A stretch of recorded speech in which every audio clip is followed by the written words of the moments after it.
না কোয়াইলো বাইরে কোয়াইলো আমি যখন তোমার এবার তখন আসসালামু আলাইকুম ওয়ালাইকুম আসসালাম।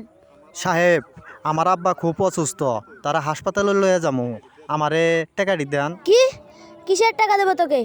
সাহেব দয়া করুন সাহেব, আমি যে আপনার বাসায় গোলামি করছি সেই টাকাটা আমার দেন। দিতে পারি, আমার পাউডি টিপা দিতে হবে।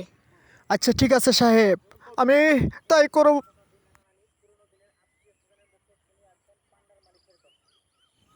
আমার টাকা দেন। আমার জুতালি পরিষ্কার করে দিতে হবে। আচ্ছা ঠিক আছে, ঠিক আছে সাহেব।